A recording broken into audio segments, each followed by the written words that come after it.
of us who are here. I know we have a few absences, maybe a couple of latenesses, but I'm Charlie Zelli, Chair of the Met Council and Chair of the CMC.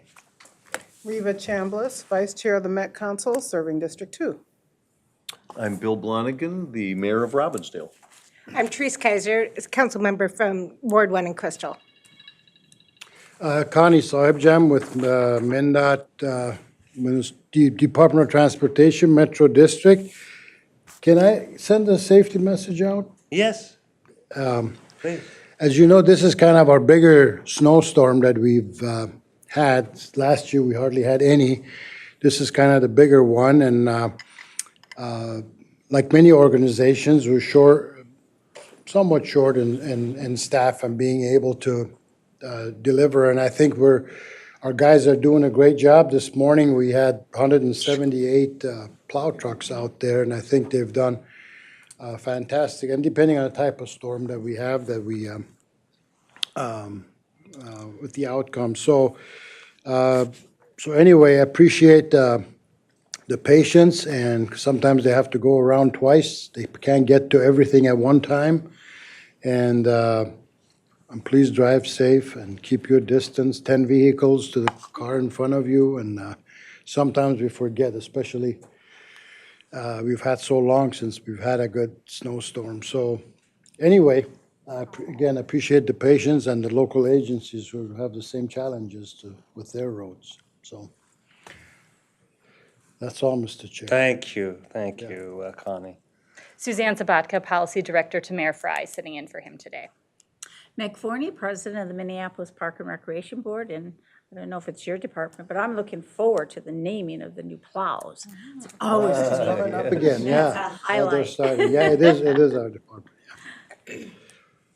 I'm Mark Culver, representing the City of Brooklyn Park today, City Engineer with Brooklyn Park. And I'll just follow Connie's comments for all of the cities and counties, Metro Transit that are out there pushing snow and will be overnight tonight. A lot of plow drivers will be working very hard over the next 24 hours, and a lot of parking issues in all the cities out there that will be challenged with. But yeah, we've got a lot of great public servants helping us with snow removal today. So give them some space and give them some time and be patient. Thank you. Thanks.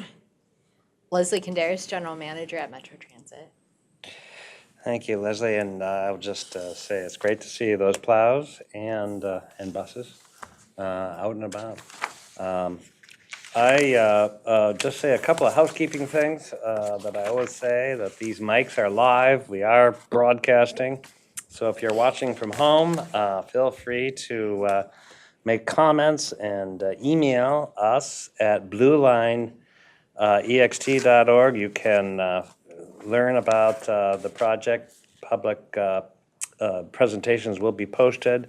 If you're interested in those comments, don't, that was the website, but email Nakango, who's here, Nikango Sugulo, and if you do that until the 27th, those comments and answers to them will be included on the website. Before we dive into the agenda, and I'm glad everybody who is here to recognize and witness I think a major achievement. We had two mayors who've been part of this CMC for some time, and one of the mayors is here. The other, I hope maybe Councilmember, you can represent him, but Bill Blonigan, who has been the mayor of Robbinsdale for, you just told me, 44 years? I've been on the council 44 Council for years. 44 I've been the years. mayor for 4. You have been a council member and associated with public service for 44 years.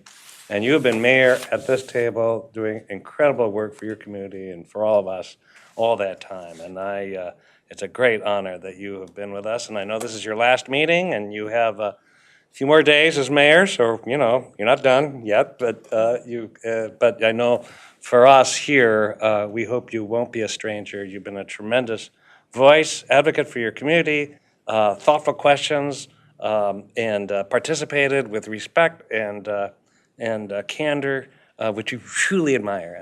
And I know everybody in the room really admires that, and I appreciate it so much. And And I could say that for Mayor Adams, but since he's not here and you are,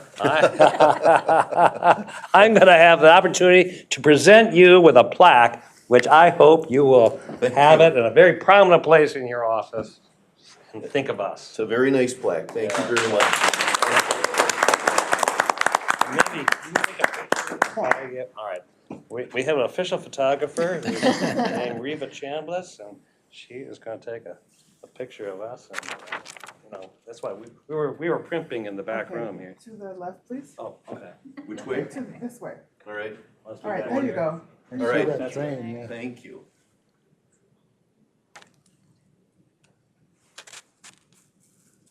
Perfect. Thank you. And Bill, congratulations. Thank you so much. Thank you. And council member, I want to be able to, this is a plaque for Mayor Adams, and he often sits right where you are, and I'll be happy to deliver you it. can please deliver him the plaque and our best wishes and appreciation. Will do. Thanks. Well, we're getting into a lot of substance today. We haven't met as frequently, but we're both going to hear updates on the environmental process.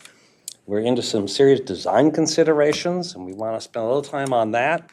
And then, of course, we're on a schedule, and then open it up to any questions people have. But first, we had a meeting, believe it or not, that was in October, so October 10th, 2024, and those minutes were sent out in advance.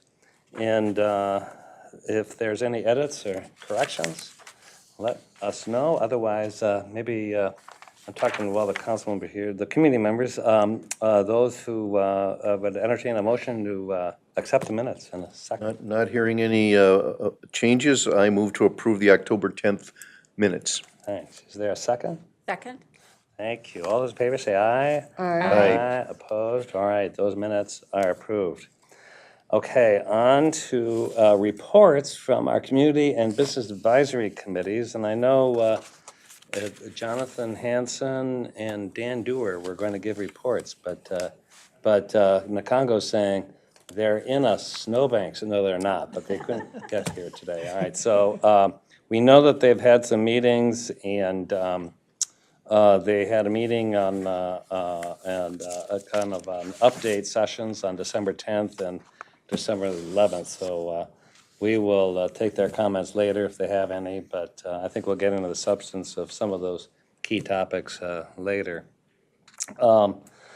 Then brings us to the Anti-Displacement Community Prosperity Program Board, and Ricardo, I know, is here, Ricardo Perez, who is the chair.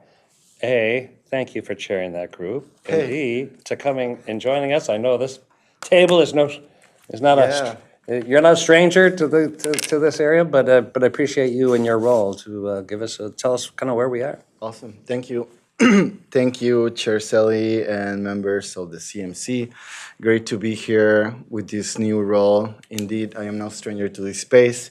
I've seen it fuller other times, but it is what it is the weather. And yeah, if we want to start with the slides, that'll be great. So yeah, I'm here again to present some updates and kind of like give you an idea on what's going to happen next year with this anti-displacement board. So. We have them as a handout. Oh, I see. So it's not going to be up in the screen. Okay, so you should have then in front of you some slides for my participation today. So if you want to move into page number 2, which will be this one here, for folks on the room. So this anti-displacement timeline is super important for us, right? As you mentioned, Chair Selly, like through the years, we've been pushing for solutions on the issues of displacement. And one of the landmarks in our advocacy efforts has been the slide that you see in front of you, right? In there, you'll see the project's timeline, and above it, you'll see an anti-displacement timeline as well, followed by community engagement. So in the last couple of years, we've worked really hard to help alongside Cura, many of you, community, produce an anti-displacement report with recommendations. And since there's been a lot of activities happening to help us get from the recommendations to implementation. So if you switch pages into the next slide here, you'll see a timeline of those activities and some decisions that have been made. So the first meeting we had earlier this year in June, the first set of actions that we conducted as the Anti-Displacement Community Prosperity Board was to elect a chair and a vice chair. And that's when I volunteered for the role and started serving on that capacity alongside Elizabeth Coco, who's working with Northside's Funders Group. So I hope you see the intentionality to hit the ground running, to go, to try and match the speed at which the project is moving. So electing the board leadership, the creation of working groups to help move the work forward was the first action we conducted. And then underneath the board leadership, you'll find a timeline of the bylaws production. As you can imagine, creating bylaws was not easy. Getting everyone on the same page around the type of bylaws, board composition we need was many meetings with lengthy discussions around the final composition of the board. But by October or November, we adopted bylaws.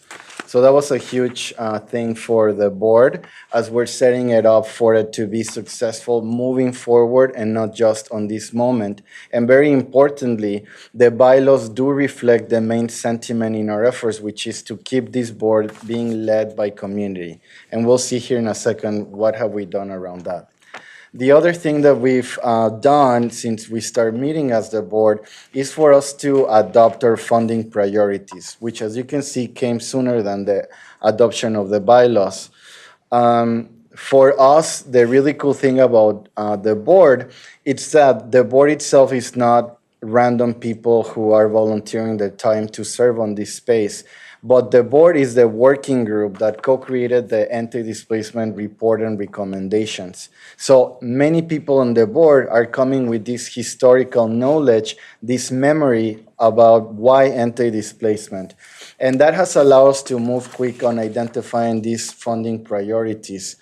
Perhaps also looking at the model we're following in Austin, we have again, double down on the fact that we want to impact the disproportionately impacted communities across the corridor before construction by adopting our priority of stabilizing tenants, homeowners, and small businesses who, again, might be feeling the pressure of displacement already.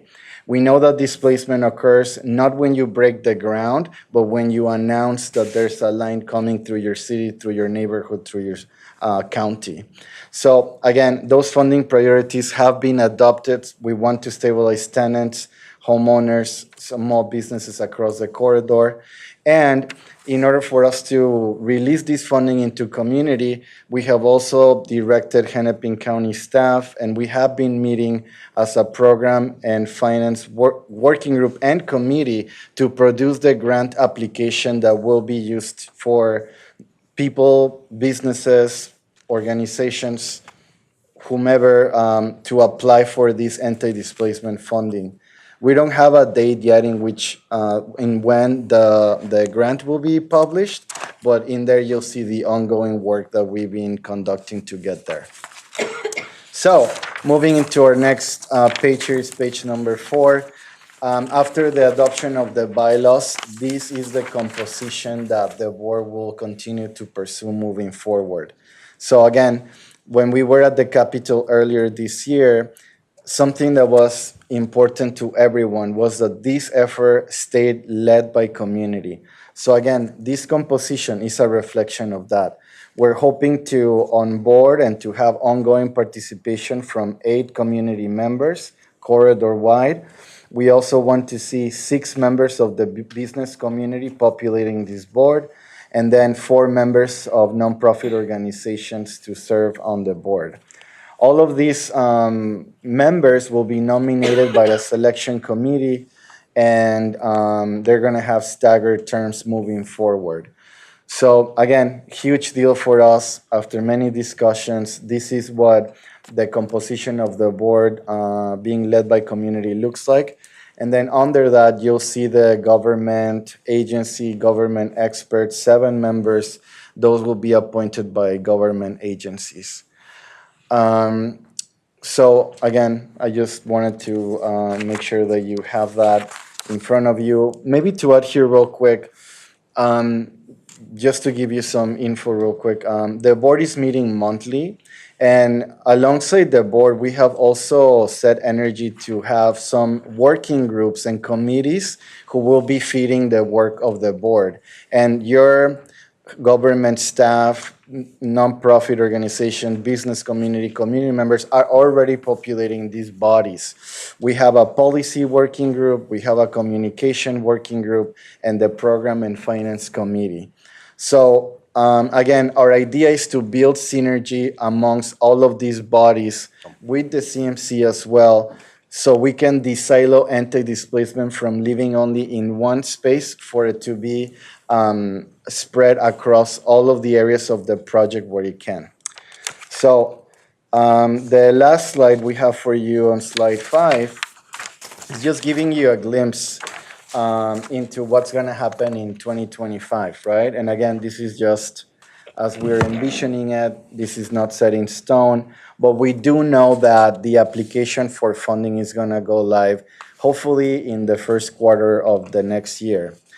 We're also hoping to involve community members to help us in the process of selecting applications to get funded. So having community reviewers. We also continue to build synergy with the project itself. And this is something that has been happening more recently, identification of matches, right?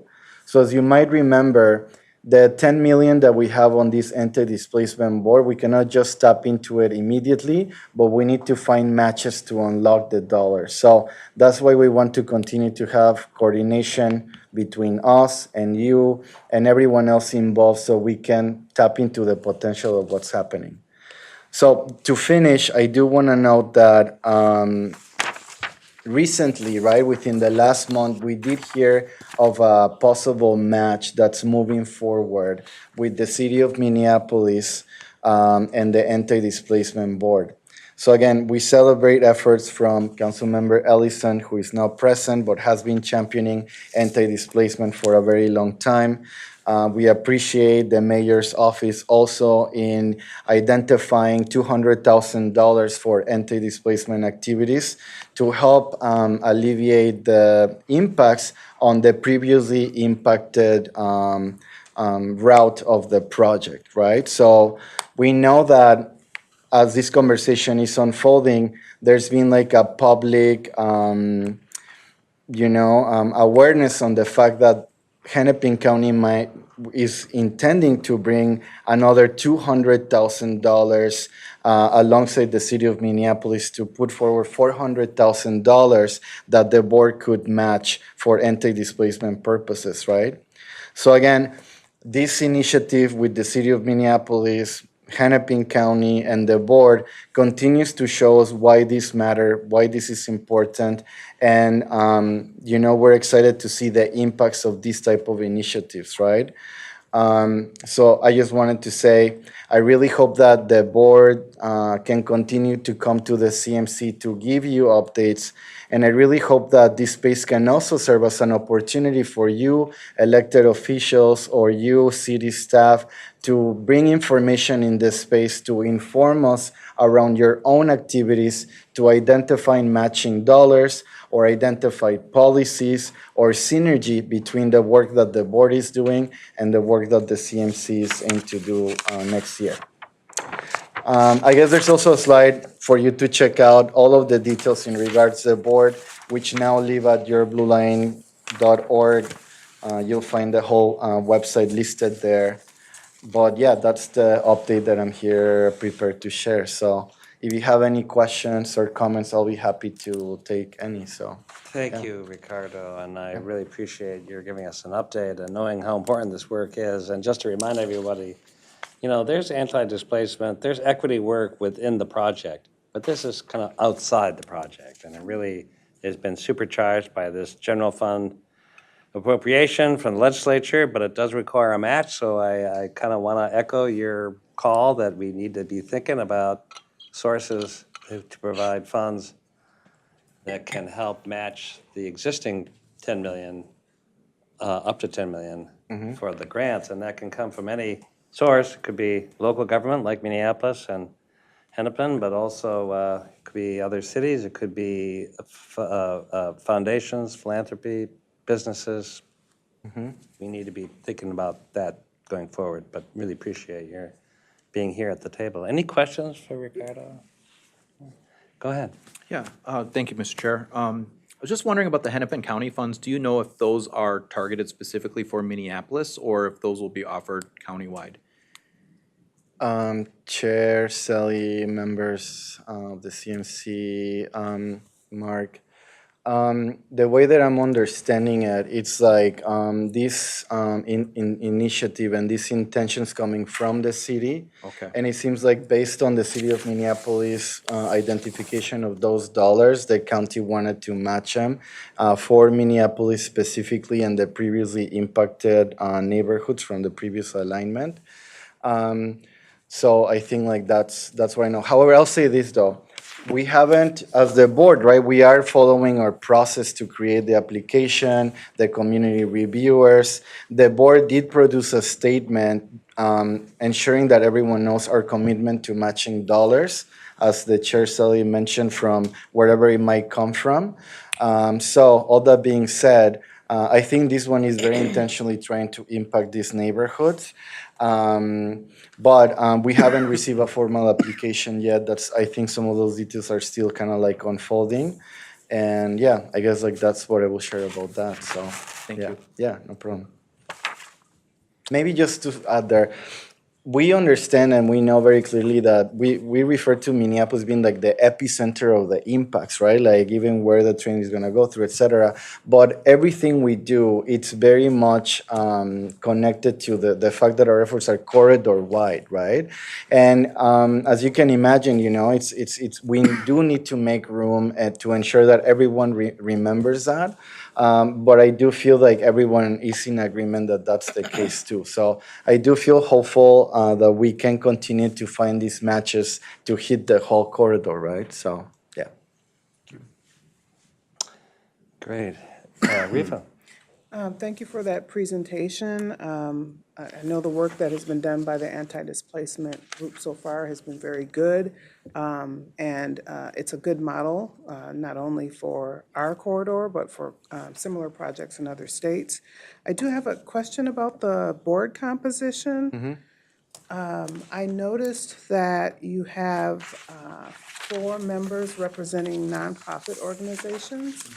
And being that it's a corridor project, I'm curious about the process or conversation about how you came up with that number and representation throughout the corridor. Sure. So, Chair and council members, the first set of actions that the board conducted was to create a bylaw working group, which met monthly until the adoption of the bylaws in November. The working group itself was composed of board members and non-board members representing the whole corridor. We started by talking about values, principles, leading up to some of the criteria around the board composition moving forward. So again, the fact that this is a corridor-wide effort was always in the room. So when we're thinking about community members, that is corridor-wide.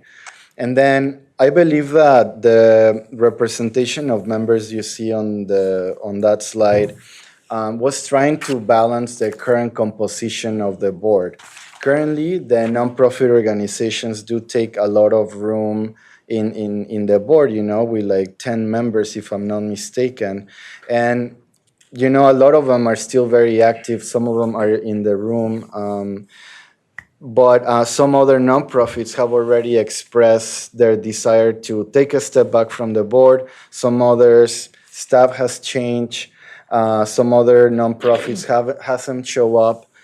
So I think that like the numbers that you see in front of you is a reflection on what we've been seeing ongoingly every month.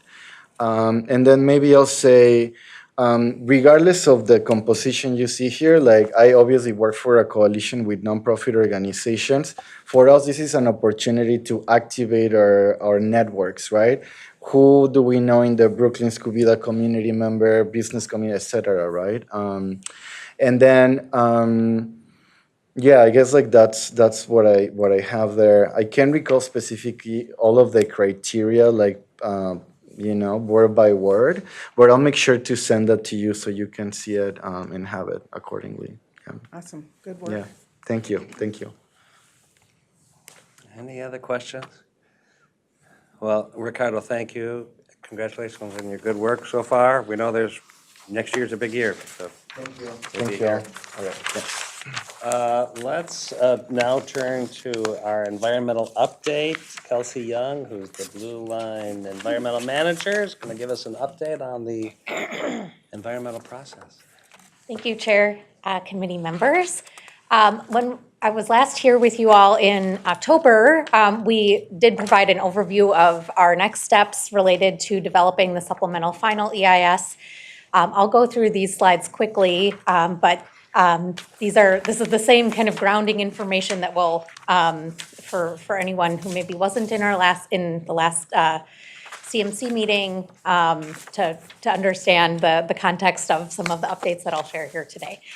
So our work related to developing the supplemental final environmental impact statement is currently focused on completing additional technical analysis, outreach, and design development since the supplemental draft environmental impact statement was published last summer. Our mitigation commitments represent one way that anti-displacement is carried out within the project, anti-displacement goals. So we are right now focused in an outreach period related to our strategies within the project to address those impacts.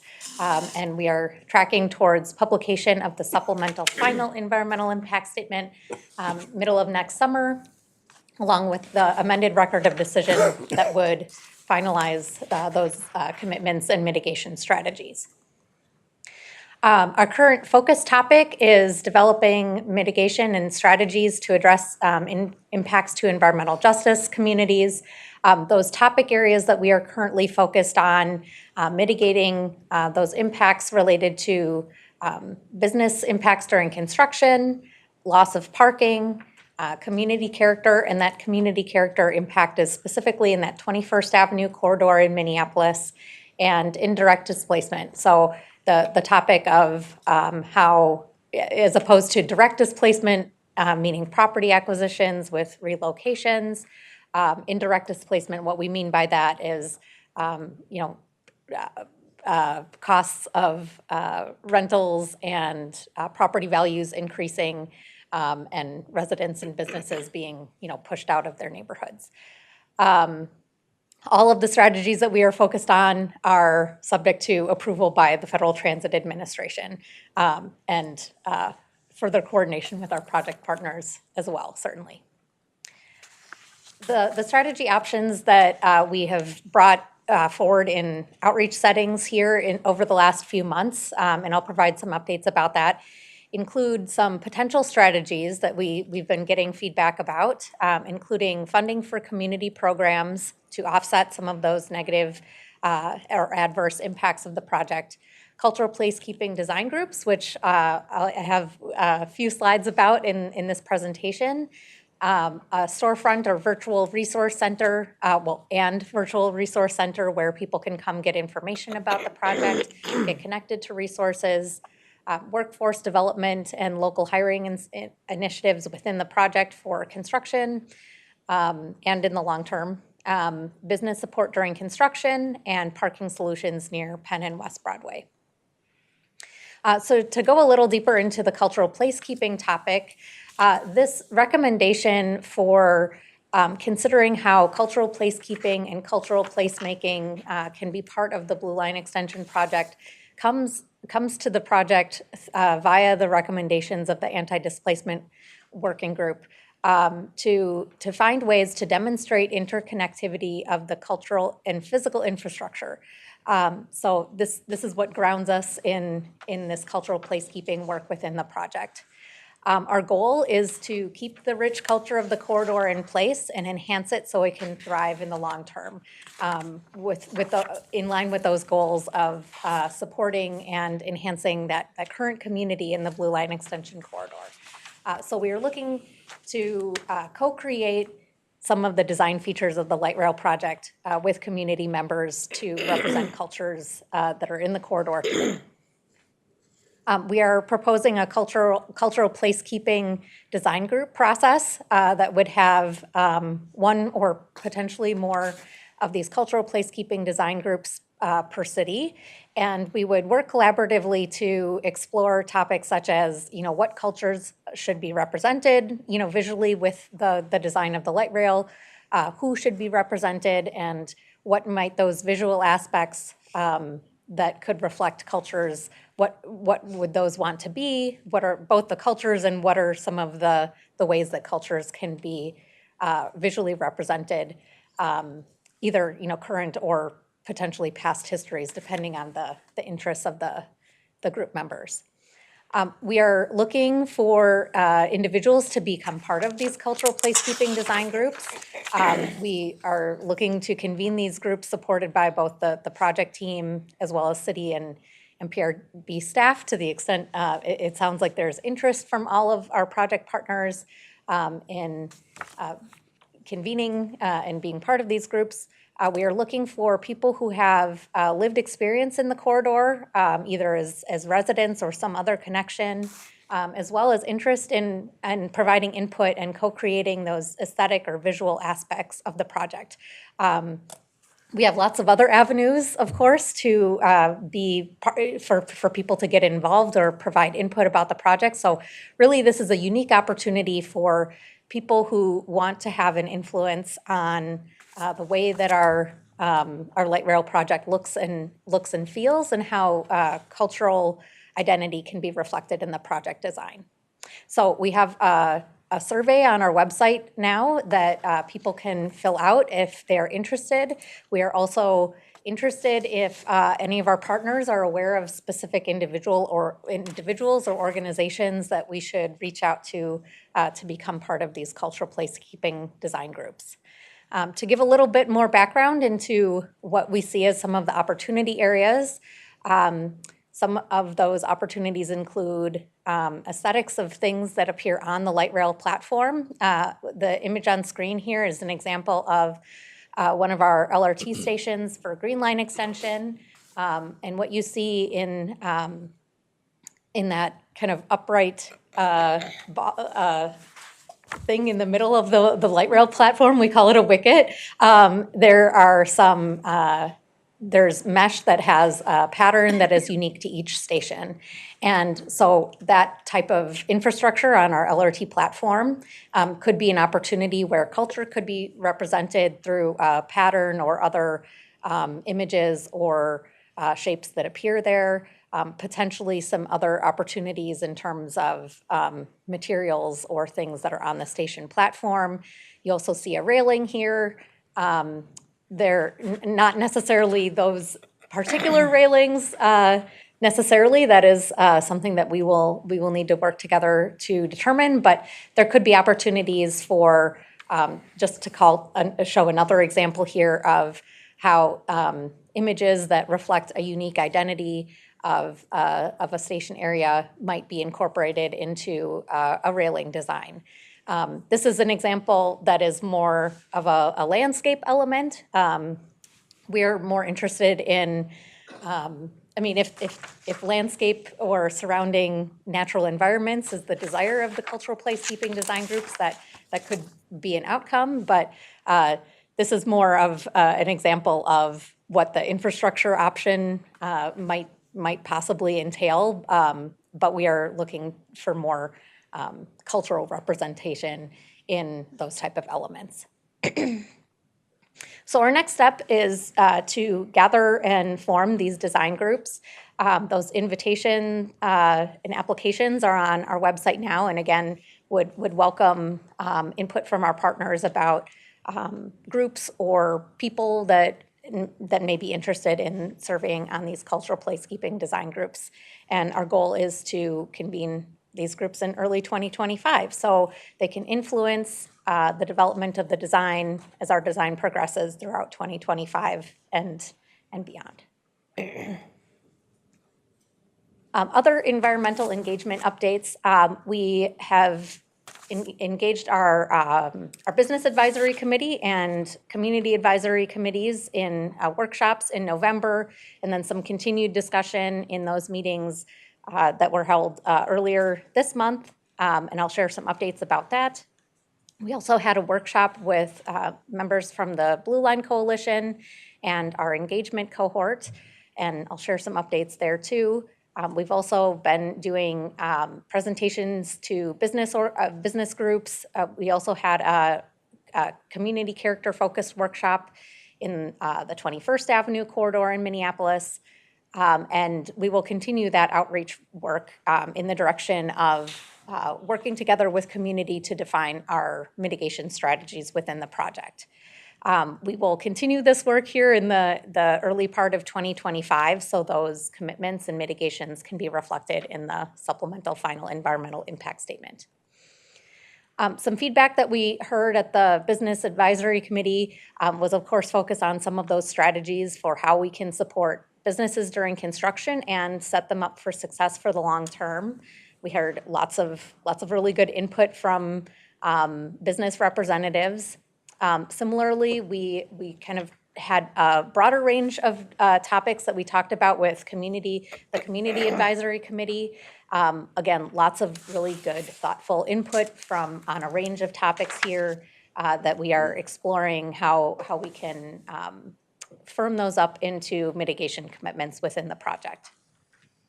Similarly, the cohort and Blue Line Coalition members shared lots of very thoughtful feedback, both about mitigation strategies, but also how we can go about continuing our outreach. So we look forward to continuing that conversation with Blue Line Coalition as we work towards advancing these mitigation commitments within the project. Happy to take any questions on that information. Any questions for Kelsey? Bill? I have more of a comment, and I've told other people about this before, but the more people I tell, the better maybe.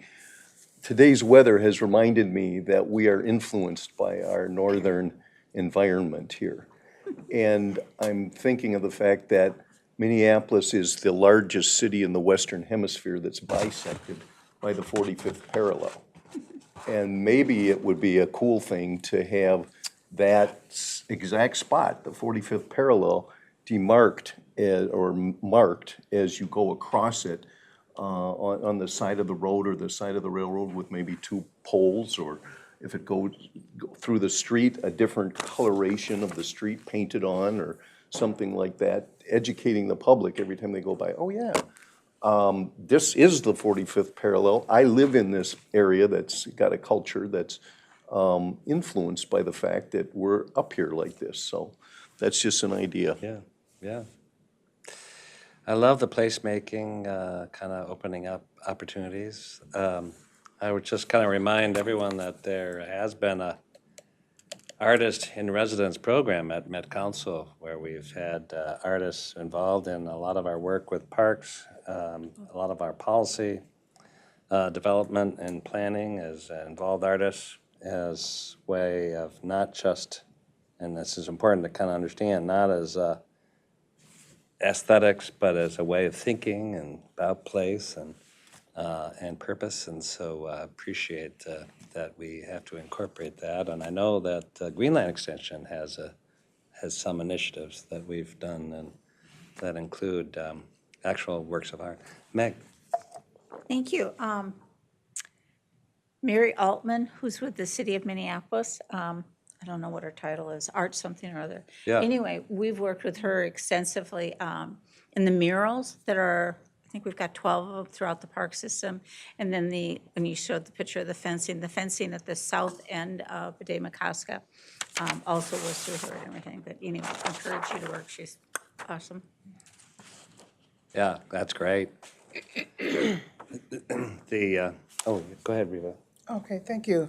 Thank you for that presentation. Placekeeping, placemaking, that's something that's a little bit newer when we're working on these big transportation projects. I did look up at a definition of placekeeping and what it includes. I know that our focus is on a lot of the visual, cultural, and art aspects. The definition that I saw was that it involves community ownership, culturally relevant nonprofits, small businesses, arts and cultural organizations, designing and programs, connecting with communities, and measuring a neighborhood's infrastructure. So there's a lot of things that were talked about with the anti-displacement presentation that I think will touch on some of these areas.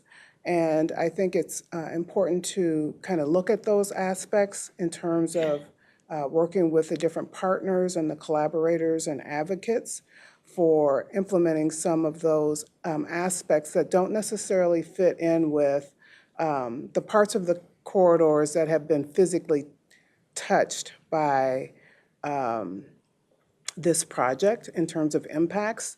For example, like West Broadway and 21st Avenue. There are impacts beyond just being touched by construction.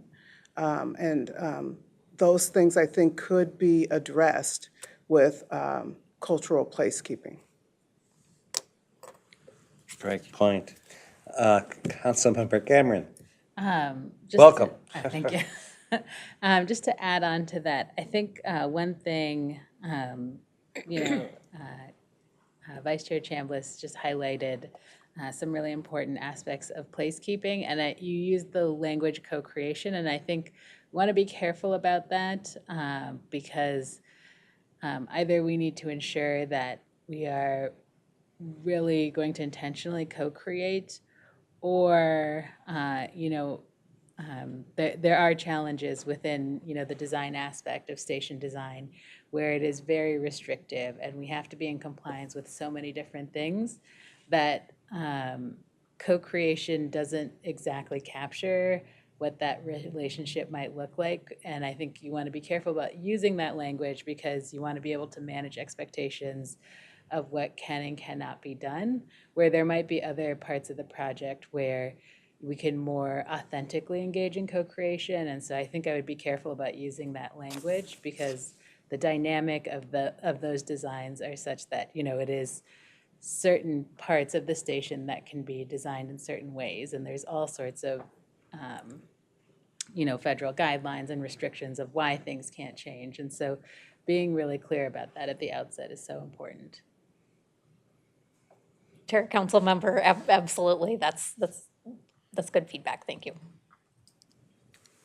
Councilmember Chambliss. And what Councilmember Angelique Cameron said, also made me think about in terms of co-creating the community-based development. And that kind of touched on some of the placekeeping aspects that I mentioned, which is different than economic development or some of the technical development related to corridor construction. Right. Okay.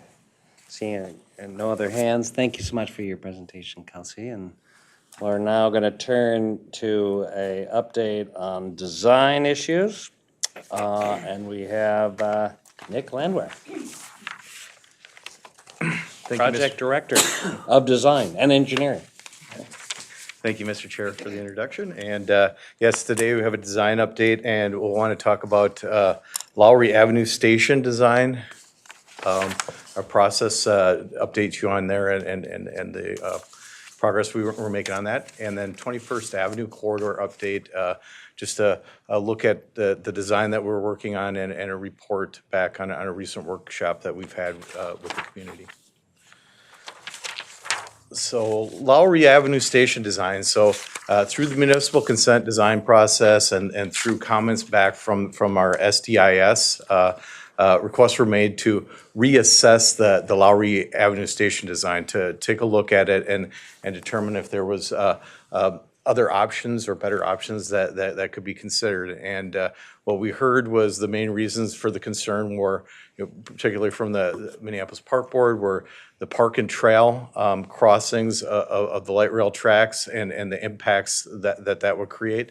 And also from North Memorial Hospital, concerns about the at-grade crossings there of particularly Lowry and that track crossing and emergency services vehicles. So the design that we had in the municipal consent was originally established by a working group of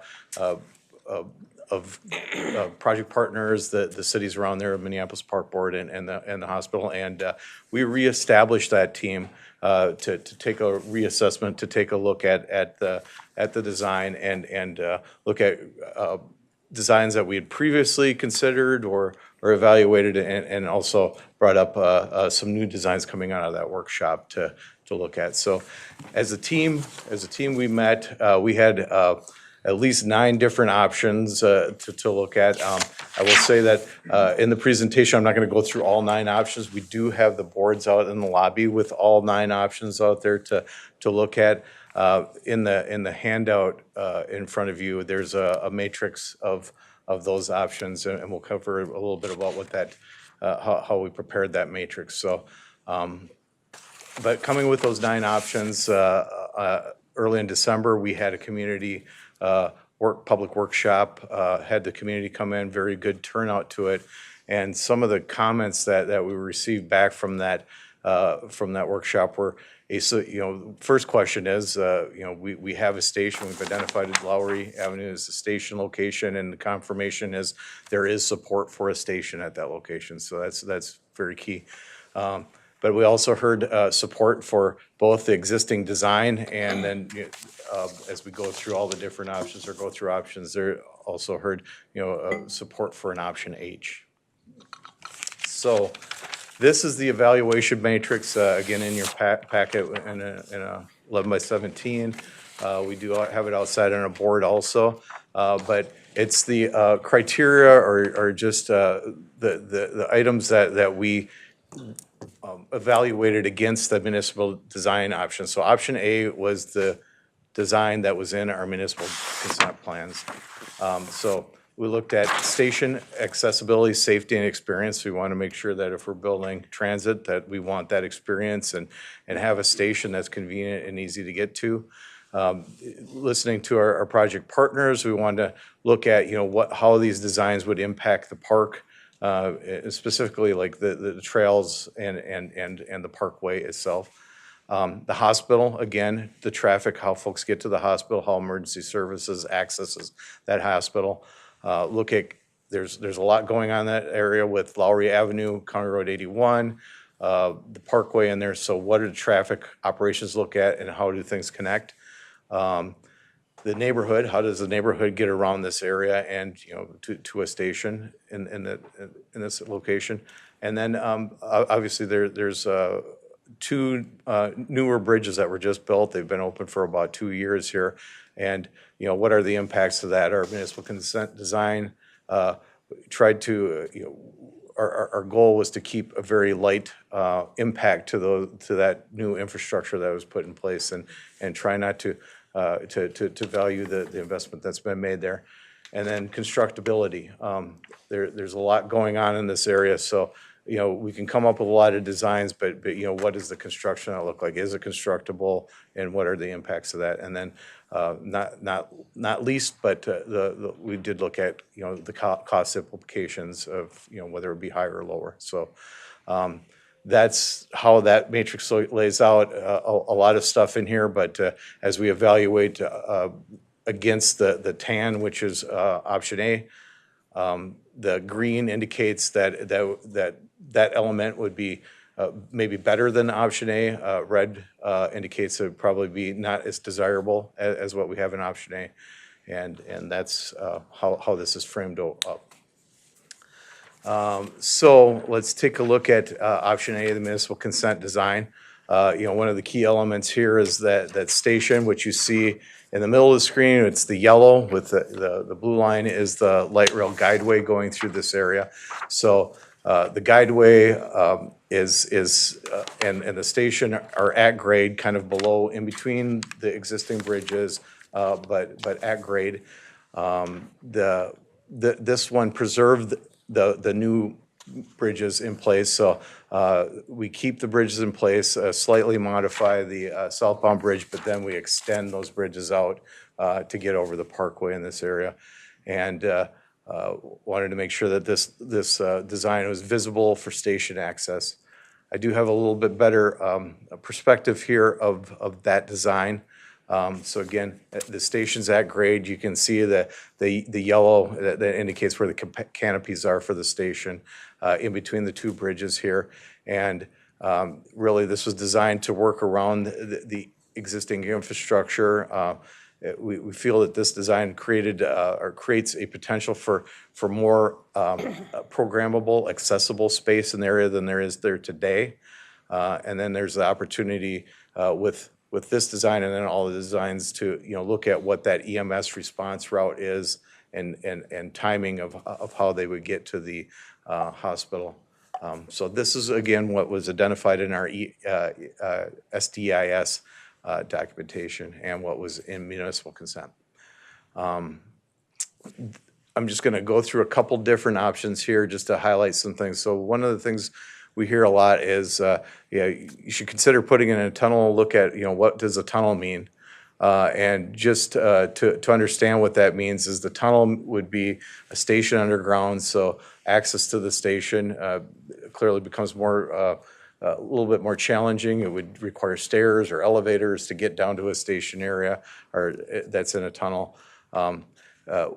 In construction like this, it would be a cut and cover tunnel because it's not really that deep in grade, but a tunnel would require a lot of things that you don't see. They're kind of behind the curtains, mechanical rooms for ventilation to clear out a tunnel to get airflow through there and all the mechanical stuff that's associated with that.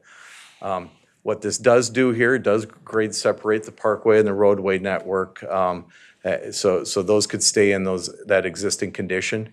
But a tunnel, obviously with cut and cover, this whole area here would be impacted. The construction would take that new infrastructure out, have to open that area, put the tunnel back in place, fill it back in, and build everything new in this location. So just wanted to address that. One of the other options that all of these are on the matrix, but option D was one where we keep the station, or we have a station in here. That station would be up at the same elevation as the existing County Road 81 bridges today. And so that guideway would be grade separated from the parkway underneath, so we could keep the intersection much like it is today and go over that. But with that, it adds a signalized intersection that's on the right-hand side of that station. You see there where we would connect from 81 back down to Lowry. So it adds an additional signal in this area, and there's additional work that needs to be done. But we're able to maintain one of the bridges in this area, but the bridge that you see, which today is the southbound bridge, would likely have to be reconstructed for the station and for the light rail bridge over everything, and then an additional bridge, which would be below that in this frame, which is to the west for southbound traffic. So the last option I will show you, as I said, I'm going to skip through these a little bit, but option H is one that as the group got together, really, I think meets the intent of all the requests or that we were to look at, or to consider, but it keeps the station at grade. The There are no LRT crossings of Lowry or the Parkway or the trails in this area. One of the things that is very impactful to that existing infrastructure. So there's 3 bridges there today, the northbound and the southbound at 81, and then the bridge that ramps up to northbound 81. So out of all those bridges, 2 of those would need to be reconstructed or reconfigured with this option. So again, a perspective of this one to take a look at, understand a little bit better. The station, again, is similar to A, between the 2 County Road 81 bridges down at grade. The Parkway, indicated in the red, kind of goes through in a valley of this area, so it's underneath the Parkway, and the trails are underneath both light rail and County Road 81 bridges. Also with this one, and just the way the grades are configured, as we're shown, County Road 81 and the Parkway do not connect in this configuration. And it goes under Lowry also. And then Lowry intersection here, how that would operate is that ramp that goes up to 81 now for Lowry, from Lowry to 81, we would reconfigure that one. The intersection for Lowry and 81 would be a signalized intersection that's indicated in that yellow oval, and it would be above grade. So that intersection would be on the bridge, and light rail would go underneath it. So similar to option A, this creates, that potential for additional programmable space in this area, and really meets the intent. Some of the things to consider here, again, this is very impactful, again, because it does rebuild a lot of that existing investment infrastructure in place. With that, it's probably, at least in this location, another year of impact of construction for all the work that would need to be done. And we indicate, from our baseline, which would be the municipal consent, this is probably another $30 to $50 million more in cost. So I'm not sure if there's any questions on any of those. Again, we do have boards outside, but what we're doing here is we've had the one public meeting. We will continue with our existing municipal consent design as we're preparing and moving our environmental work, our supplemental final impact statement as we're going through our review process. But kind of double tracking this, where we'll continue to take input on the options that we're showing out there, where we have another public meeting that's scheduled in January, middle of January, the 14th, I believe. Also, we'll want to bring this back to the park board, and eventually we'll bring it back to this group. So. Great. Any questions, comments, Suzanne? Thank you so much for this. I really appreciate this very thorough vetting, that we've done a public meeting and have another one planned. I think that's very helpful. I think that as we were going through municipal consent and thinking about all of those public engagement meetings that we had at the Capri and in other locations in North Minneapolis, it would be really helpful to continue to have those public meetings. I think that the community needs a lot of time to absorb. I mean, options A through H is a lot for the community to think about. So would really appreciate continuing that. Just want to give that feedback. So. Yeah, thank you for that comment. And also, as I understand it, A through H is actually kind of really taking a hard look at everything that came out of those public meetings. I mean, people have an idea. What about this? Let's take a look at it. So I think that public interaction, here's what you'd asked, here's what it looks like, is a really good idea. Yeah, Councilmember Forney. Thank you. Commissioner Forney. It's okay, all of the above. Thank you. I agree so much with Suzanne. Thank you for this variety of options. It's really impressive, and I feel very much, particularly I'm hearing through Director Arvidsson and everything, that we're being heard, and that's really appreciated. And just for everybody to know, we, the Park Board, are going to be trying to also communicate the public meetings as much as we can, because this is so critical to the Parkway. One thing that I know in the Southwest LRT, when we were talking about potential designs, there was a concept that was brought forward as far as tunneling, and that's jack tunneling. I don't know if you're aware of what it is, but basically, instead of having to dig down, you shoot through the soil.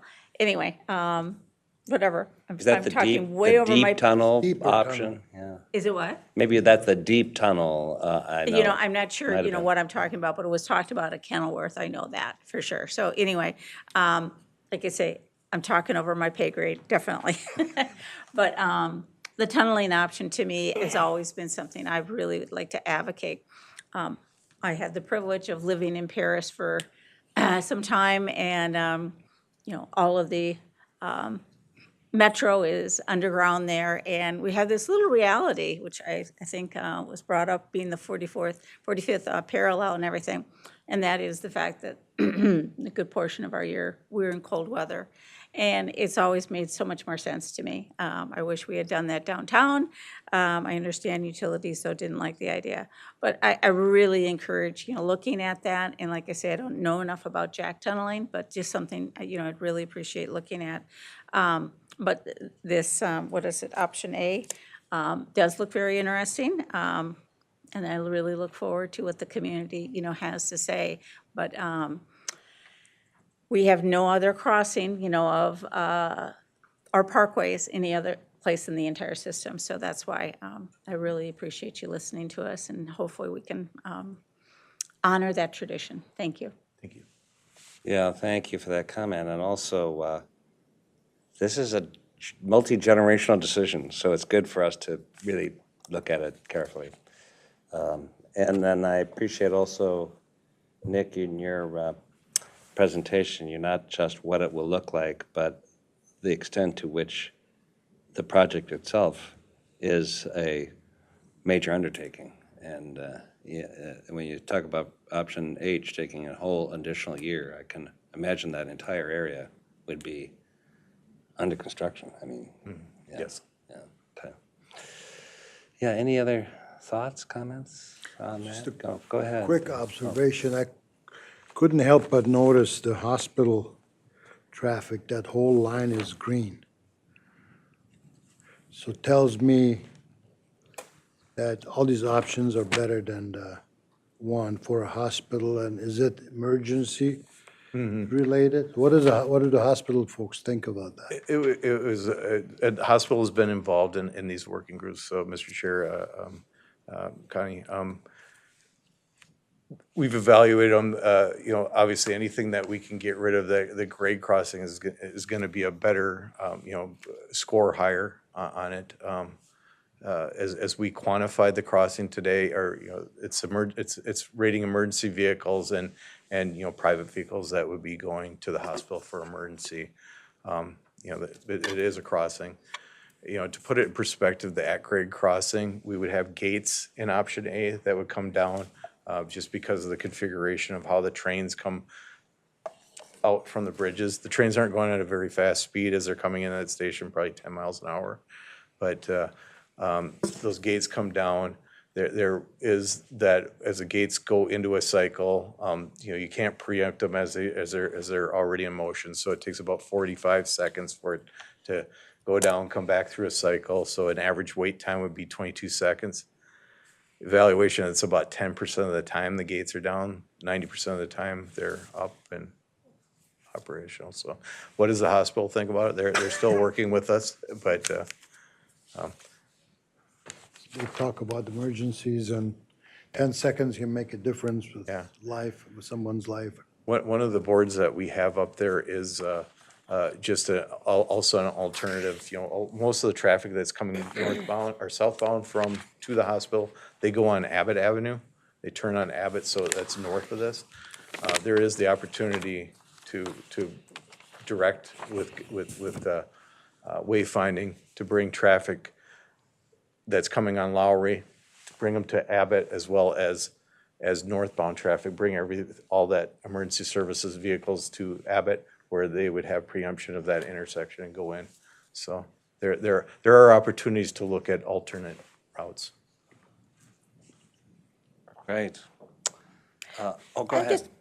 Curious, thank you for this. This has been very helpful. So this design workshop, will that happen for each of the stations as it moves out?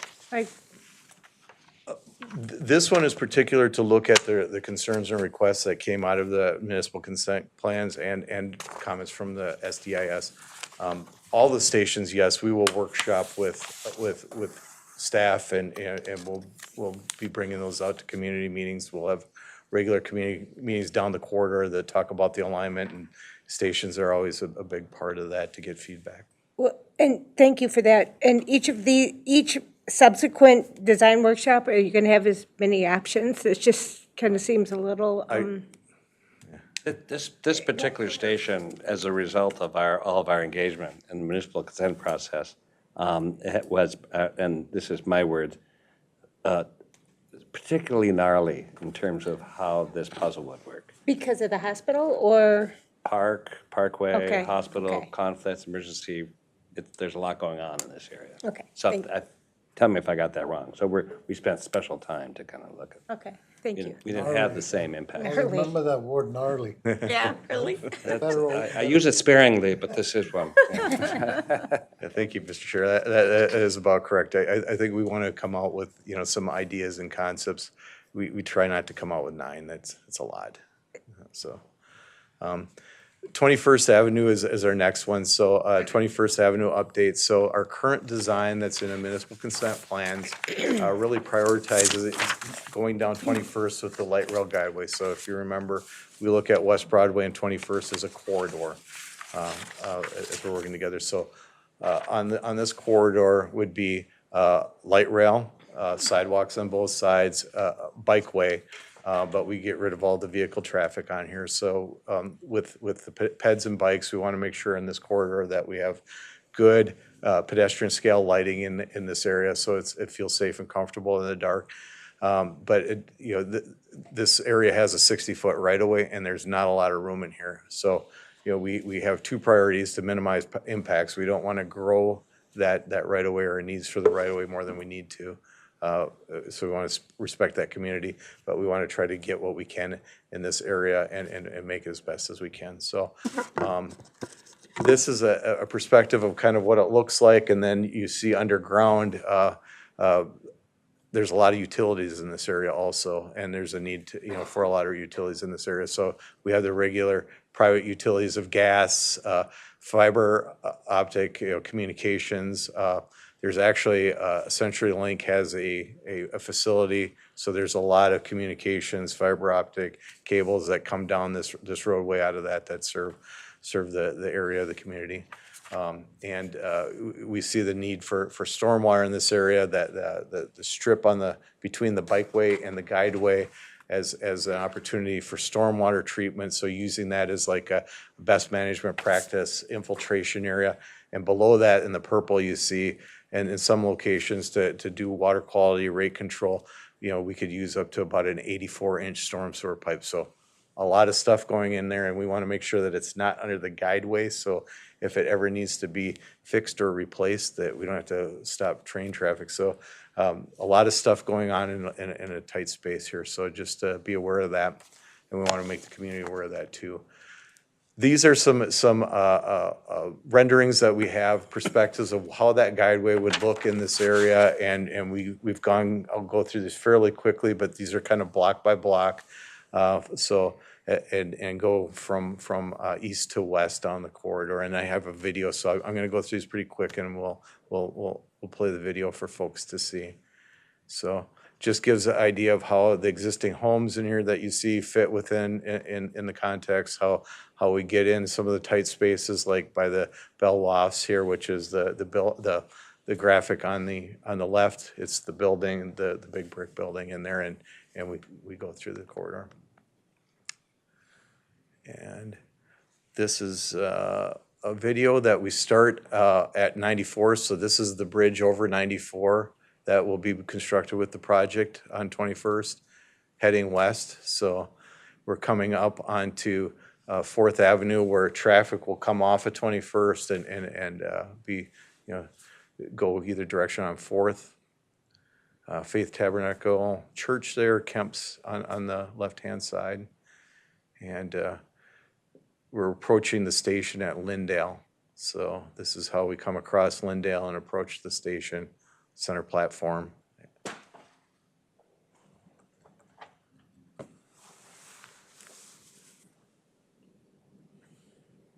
As we're working on this, we're going to look at how, the best ways to program the tight space we have here for, the infrastructure that's one. And we'll talk a little bit about that as we go through the presentation of community desires and things that we are evaluating, to get that green space programmed.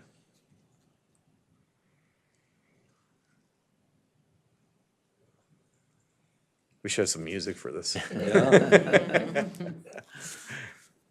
I don't think I can fast forward. So I believe this is Emerson Avenue. See a train coming through. Heading on to the school, Minneapolis Public Schools building, and this is how it would go through that parking lot there and what it would look like. And then up ahead is where we start transitioning back to West Broadway Avenue. So we're coming into the James Avenue station. So 2 stations in this location serving that community, kind of bookending things. So there's a short walk distance pretty much anywhere along that West Broadway area in here. And this is the station. As we get through the station, on the left-hand side is where West Broadway starts to come back into the roadway. This is how we go through a signalized intersection and then connect back in and continue on West Broadway. So again, current design minimizes those property acquisitions to minimize displacement. Current width is a 60-foot right-of-way. That does represent some constraints for us, with the guideway there, how close we can get, overstory trees in there is a concern for operations and safety. And so as we've been out to the community, there's that desire to evaluate amenities that could be there. How do we get the greenery and trees in place? Are there opportunities with some of the property or areas that we're acquiring for pocket parks? That we talked about cultural placekeeping and wayfinding and elements along this, as long as being cognizant of underground utilities and work that we have to do. So I don't know if there's any questions on that design. There's a update here now on the workshop. Riva. Thanks for the update on the design. Unfortunately, I missed the 21st Avenue workshop that you had, but did receive an update. I know there are some trade-offs between making sure that there is not, the impacts can be minimized, and trying to get in the amenities that the community says that they want, which we saw, which looked lovely, in terms of the greenery, the trees, the trails. Was there any feedback about, I noticed that when you come off 94 and start heading down 21st, that there was some fencing. I'm not sure if that's there now or if that was just part of the design, but I didn't see the fencing near where the business parking was. Did the community request any of those types of amenities? I was just kind of curious about that. Mr. Chair, Councilmember Chambliss, I'm not sure. I've heard a lot of feedback about fencing as far as screening in the area. There has been concerns about, safety and fencing, to direct folks, keep them off of the guideway for safety reasons and get them to the right crossings. So there is fencing there. A lot of that might be existing fencing that I think you're talking about. I know Kemp's has a long fence along their property. Yeah, and I'm thinking that maybe just taking a look at what some of the business owners might want for their parking areas. and that may impact safety as well. On the other side with the trail, maybe not, you don't want to block that because that's a nice visual, but for the parking, that might be something to potentially consider. And then I'd be interested in knowing what the community said in terms of the amenities at that one workshop, and if there will be additional workshops, as was mentioned, for the community to kind of, especially once they see, and I'm assuming that you're going to have the video online. Once they see that, that can start triggering some thoughts and opinions.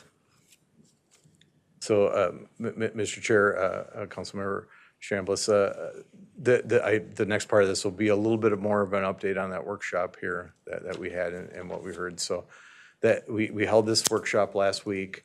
We shared information, the information you see in graphics, larger boards, rollouts, and asked some questions of the community here. Does this align with the community desires? Is there a preference for more amenities? What is the feeling or tolerance for more property acquisitions for screening or for trees?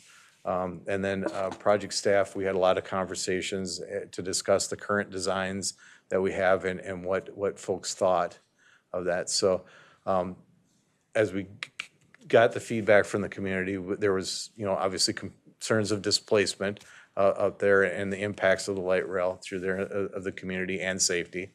There was the desire for community amenities, the playgrounds, community gardens. There are community gardens there today, gathering spaces for folks, as much greenery as we can in here, and then artwork, things like that.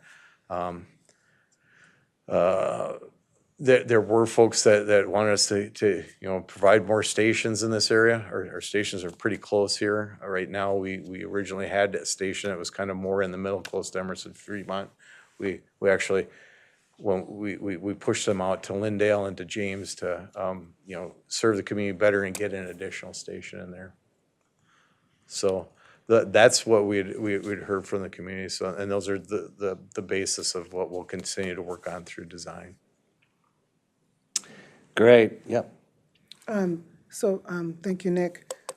This kind of goes back to Councilmember Kaiser, I believe you mentioned about the other stations and the design and working with the different communities. I know that's kind of the next step with the station area planning. Will they be going through a similar process? Mr. Chair, Councilmember, yes, on all of these, we'll continue to hold public meetings on a regular basis. As we roll out the new year, we'll have meetings there, and all of these stations, the community here will continue to get feedback from them, show them how design is advancing, getting feedback from the community on that design and In the interest of time, because we have a few minutes left, I want to give a chance to hear from Nick Thompson, who's going to talk about some of these upcoming workshops and get a sense of the schedule. Thank you. Thank you, Nick. Welcome, Nick. Thank you, Chair and members. Just wanted to give you a quick look ahead to the next year for this committee and our work actions. We are anticipating the Quarter Management Committee meeting a little bit less frequently, tied to some key milestones on the project. We will be taking January off, but February is where we're going to talk more in design. We're starting to enter the 60% design phase for each of the cities this spring, so we'll have important design updates. We'll continue to update you as we progress the SFEIS. So we'll anticipate a spring update there. Our big milestone that we've been working towards is completion of the SFEIS in July, and so we would like to host a CMC where we anticipate that we'll have it completed by then.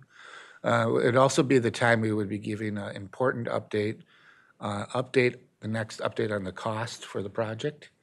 Obviously, there's been some changes with municipal consent, and we want to give an important schedule update. The cost and schedule are part of our application for rating on this project at the federal level that we do in August. So July will be a real important meeting coinciding with the cost and the SFEIS publication, we hope, and record of decision.